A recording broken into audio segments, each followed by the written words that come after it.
ভক্তের সাধনা শুরু হয় নিম্নগামী থেকে ঊর্ধ্বগামী। যারা গুরুতত্ত্ব সাধন করেছেন গুরুমুখী, এগুলো গুরুতত্ত্ব গুরুমুখী বিদ্যা। সাধনার দ্বারা ভজনার দ্বারা গুরু কৃপা দ্বারা পুরো কুণ্ডলীর শক্তিকে জাগরিত করে চতুর্দল মনোভাব হতে ভক্তের সাধনা যখন বিরল করতে এসে যায়, সহস্র দল মধ্যে ভক্তের সঙ্গে ভগবানের মহামিলন। মাঝখানে দেখা হয়ে যায় দুইজনা।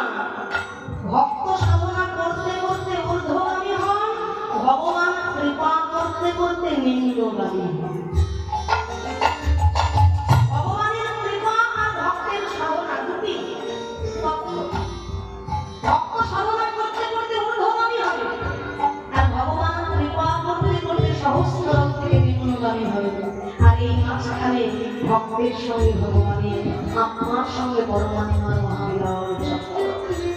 এই যে আত্মার স্তর, সহস্র দল, হৃদয়, কণ্ঠ, হৃদয়, নাভি অগ্র, নাভি নিম্ন, মেট্র মূল, মেট্র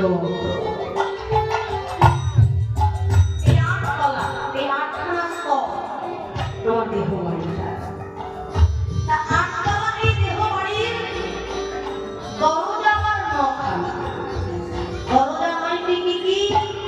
দুটি চক্ষু, দুটি কর্ণ, দুটি নাসিকা ছিদ্র, একটি মুখ, বায়ু, উপস্থ। এই হলো দেহ বাড়ির। এই নবদ্বার দিয়ে, নয়খানা দরজা দিয়ে আমাদের এই মন সংসারের চতুর্দিকে বিচ্ছিন্ন হয়ে যাচ্ছে। এই নবদ্বার দিয়ে আমাদের মনকে এক মুখে গুরু কৃপায় রাধা গোবিন্দের চরণ পরিপূর্ণ করতে হবে।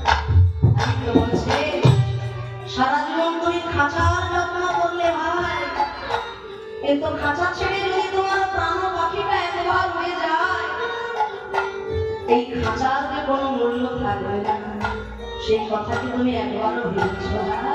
তাই তো বলছে মন তৈরি খাঁচা দেয়া